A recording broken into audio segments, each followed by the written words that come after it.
queridos companheiros de Bocaiúva, senhora prefeita, presidente da Câmara, vereadores, companheiros deputados federais, deputados estaduais, companheira Benedita da Silva, que veio do Rio de Janeiro para acompanhar a nossa caravana, companheiro Lindenberg Faria, nosso senador, companheiro Zaratini, nosso líder, queridas companheiras trabalhadoras e trabalhadores, eu queria, enquanto a gente espera o companheiro Pimentel, dizer para vocês que a caravana tem esse objetivo. A caravana, na verdade, não é para a gente fazer tanto discurso. A caravana, a ideia da caravana é a gente poder voltar a andar pelo Brasil, a gente poder conversar com as pessoas e a gente tomar contato com a realidade do que as pessoas estão vivendo hoje. Como é que está a vida do trabalhador da cidade, como é que está a vida do trabalhador do campo, como é que está o pequeno produtor rural, se o crédito está funcionando, se ele está conseguindo produzir direito, se ele está tendo preço para o produto que ele produz, como é que está a vida de vocês? E por que que a gente quer fazer isso? Porque quando nós disputamos as eleições em 2002, nós tínhamos uma crença. Eu já tinha perdido 89, 94 e 98, e eu tinha uma crença de que se a gente ganhasse as eleições, a gente poderia mudar a história do Brasil. E por que que eu tinha essa crença de que eu poderia mudar a história do Brasil? Porque tudo que um trabalhador vive, eu já vivi. Eu já vivi no campo, a minha mãe saiu de Pernambuco para a gente não morrer de fome. Eu já morei em vila que entrava 1,5 metro de água dentro da minha casa. Eu já acordei muitas vezes à noite com um rato nadando, tentando subir na cama, com barata boiando e tentando subir na cama. Eu já acordei de noite nas piores situações para tentar tirar minha mãe da casa, porque a casa estava entrando água e chegava a 1,5 metro. No dia seguinte parava de chover, a gente ia tirar a lama da casa, era cada sanguessuga na perna da gente, sabe? E quando a gente acabava de tirar a lama, vinha outra chuva, dava outro enchente, era o mesmo sofrimento. Então, como eu já vivi tudo isso, eu tinha uma crença de que a gente poderia consertar o Brasil. E a minha crença era simples, não era uma coisa sofisticada, não era um discurso daqueles que as pessoas falam meia hora aqui, quando termina, vocês vão para casa perguntando o que que ele falou, foi bonito, mas do que ele falou mesmo? Não, era uma coisa que vocês tinham que entender. Primeiro, eu tinha consciência de que a solução pelo Brasil passava pela ascensão dos pobres. Na hora que os mais pobres conseguissem subir um degrau na escala social da economia brasileira, o que ia acontecer? O pobre ia pegar um pouquinho de dinheiro, ele não ia depositar no banco, ele ia para o supermercado, ele ia comprar 1 quilo de carne, ele ia comprar 1 litro de leite, ele ia comprar mais pão, ele ia comprar um caderno para o filho estudar, ele ia comprar uma camisetinha, ele ia comprar um chinelo. Ou seja, eu sonhava que na hora que milhões de pobres tivessem um pouquinho de dinheiro, essa gente ia para o supermercado, para o shopping, ia fazer a economia começar a girar. Todo mundo comprando, todo mundo gerava emprego. Sabe, a pessoa poderia comer uma carne melhor, a pessoa poderia comer um pouco mais, a pessoa podia tomar café de manhã, comprar manteiga, comprar fruta para as crianças. E eu tinha certeza que era isso que ia levar o país a crescer. Foi por isso que nós criamos o Bolsa Família. Foi para dar o primeiro pouco de dinheiro para a maioria das pessoas. Porque quando a gente dá 1 bilhão para um grande empresário fazer um investimento, aquele 1 bilhão demora 2 ou 3 anos para gerar um emprego. Agora, quando a gente pega R$100 e dá na mão de uma pessoa mais humilde, que ela vai no supermercado, o dono do supermercado vai precisar comprar um ajudante. A ajudante vai ganhar um salário. Esse salário vai se juntar a outro salário porque vai gerar um emprego na indústria. Outro emprego gera outro salário. Daqui a pouco a roda gigante da economia começa a girar. Todo mundo começa a comprar alguma coisa, mesmo que pouca coisa, e daqui a pouco tem milhões e milhões e milhões de pessoas comprando, daqui a pouco o dinheiro está circulando, daqui a pouco o pequeno produtor, ele planta a sua mandioca, ele planta o seu milho, o governo garantia um preço para ele poder vender, nós obrigamos os prefeitos a comprarem 30% da merenda da escola para que o dinheiro começasse a girar dentro da cidade. E o quê? Tchau, meu amor, obrigado. É uma bênção de Deus. Umas pessoas nas condições da senhora sair de casa para vir nos receber. Que Deus lhe abençoe, que tenha, sabe, que tenha um... Cadê o microfone aqui para Dona Luzia? Dona Luzia, dá o microfone aí. Estou aqui. Não está funcionando toda vez que a gente... Oi. Olha, Lula, eu acabei de falar que em 2018 eu quero o senhor na presidência, porque o senhor na presidência, o pobre tem chance de viver, e, como já teve quando o senhor era presidente. E o povo já sofreu demais e está sofrendo. Eu quero o senhor na presidência, se Deus quiser. E a senhora vai estar lá, e a senhora vai estar na boca da urna para garantir isso. Se Deus quiser. Olha, gente, então, eu tenho consciência de que é com pequenos gestos que você consegue mover uma nação.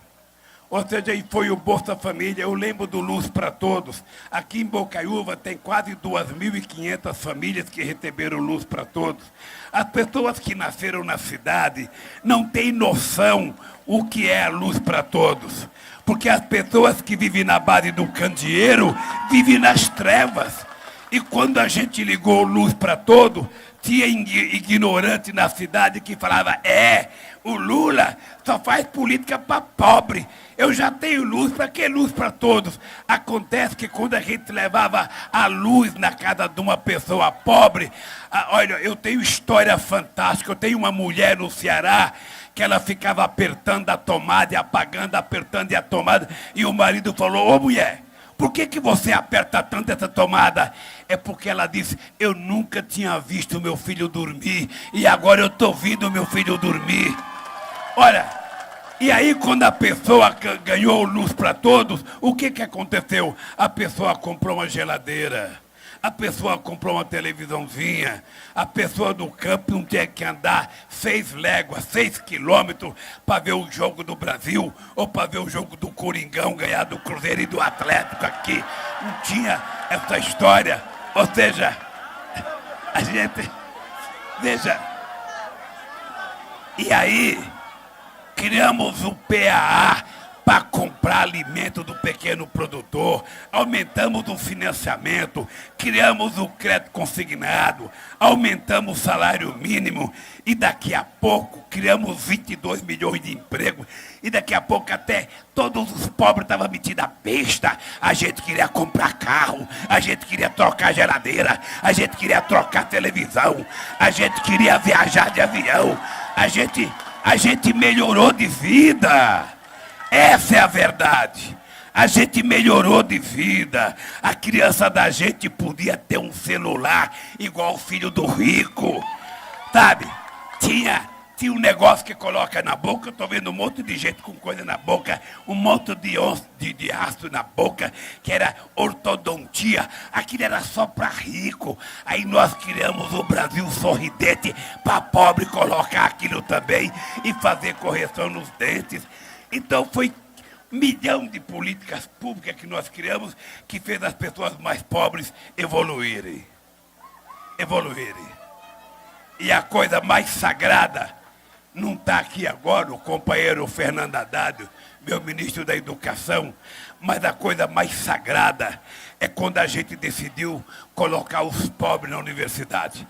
Eu queria fazer universidade pública, fazer muitas e muitas e muitas, mas a gente não tinha todo o dinheiro que a gente queria. E o quê? Cadê o Fernando Haddad? Tá lá, já foi comer no Mercadão aí, né, Haddad? E eu aqui, ó, com fome. Eu tô aqui com a lombriga maior comendo a menor. E o bicho tá lá, já com a barriga cheia, tá bom? No ônibus a gente acerta as contas. Então, a gente tinha vontade de fazer a universidade. Mas enquanto a gente não podia fazer, nós tivemos uma ideia através do Haddad. Nós vamos pegar a dívida que as universidades particulares têm com o governo e vamos transformar a dívida em bolsa de estudo para as pessoas pobres da periferia, para as pessoas pobres do campo. E aí nós já conseguimos colocar 1.700.000 pessoas pobres na universidade. Então, é a coisa mais extraordinária, um filho de um pequeno lavrador estudando advocacia, estudando sociologia, estudando medicina, estudando engenharia, filha de empregada doméstica virando médica, virando dentista, gente virando engenheiro. Daqui a pouco o Brasil mudou, a universidade mudou de cor, não era só gente bonita, bem criada, era gente pobre que estava no banco da universidade estudando. Aí resolvemos fortalecer o FIES, porque o FIES já existia antes de nós. Mas era assim, era um dinheiro que você podia pegar no banco para o seu filho estudar. Acontece que você tinha que ter avalista, e ninguém quer ser avalista de gente pobre. Ninguém. Então, o que nós tomamos como decisão? Quem vai financiar o FIES é o Estado brasileiro. Esse mesmo Estado que tem capacidade de financiar os grandes empresários e fala aqui em investimento, esse mesmo Estado vai financiar o pobre que quer estudar, porque o pobre na escola significa... Porque o pobre na universidade significa investimento, significa de desenvolvimento. Pobre na escola, quem tem um diploma universitário, não vai à falência. As pessoas que aprendem não desaprendem nunca mais. E quando as pessoas viram profissionais qualificados, quem é que ganha? É o país. O país vai poder ter mais competitividade, o país vai poder ter mais produtividade. E aí nós fizemos uma pequena revolução nesse país. Este país era respeitado nos Estados Unidos, este país era respeitado na França, este país era respeitado na China. Dava até gosto. Eu tenho certeza que a gente conseguiu fazer em 12 anos. Eu tenho certeza que a gente conseguiu fazer em 12 anos aquilo que a elite brasileira não conseguiu fazer em 100 anos. Porque a elite brasileira nunca se preocupou com a educação desse país. Nunca se preocupou. Eu digo todo dia que a República Dominicana, Colombo chegou lá em 1492. A meninada presta atenção nesse dado. Colombo chegou em Santo Domingo em 1492. Em 1538, a República Dominicana já tinha a sua primeira universidade. Cabral chegou aqui em 1500. A primeira universidade brasileira só aconteceu em 1920. 420 anos depois. E não foi feita por causa da juventude brasileira. Foi feita porque naquele tempo o rei da Bélgica vinha ao Brasil e por rei visitar o Brasil, ele exigiu título de doutor honoris causa. Então juntou a faculdade de Pernambuco, da Bahia, do Rio de Janeiro, de São Paulo e criaram uma universidade. Então veja, todos os países da América do Sul tiveram universidade primeiro do que o Brasil. É por isso que eu e o Zé Alencar, aquele mineiro extraordinário que, como eu, também não tinha diploma universitário. Já passamos para a história como os 2 analfabetos que mais fizeram universidade na história desse país e que mais colocamos gente na universidade. É por isso, gente, que a gente está fazendo a caravana. Para dizer para vocês, a gente não pode desistir, porque a coisa está feia. A gente não pode desistir porque a coisa está feia. Nós temos que, efetivamente, acreditar que a gente pode fazer o Brasil voltar a ser feliz. A gente pode fazer o Brasil voltar a crescer. A gente pode fazer o Brasil voltar a gerar emprego. Porque o que dá dignidade na gente? É emprego, é salário, é educação. É a gente cuidar da família da gente com respeito. As crianças comerem todo dia. A gente saber que as crianças vão ter segurança. Não é isso que a gente quer? A mãe não quer deixar riqueza para o filho. Ela quer deixar educação para o filho. É isso que a mãe deseja e é isso que nós fizemos nesse país. Por isso, gente, o meu companheiro Pimentel está demorando, a minha garganta está estourando. Eu sei que vocês, tanto quanto eu, estão com a mesma fome que eu estou. Nós vamos pedir desculpa para o Pimentel. Quando ele voltar outra vez, a gente vem todo mundo aqui outra vez. Mas, gente, um abraço, que Deus abençoe vocês e até outro dia, se Deus permitir. Valeu, Bocaiúva, obrigado, que Deus abençoe a todos.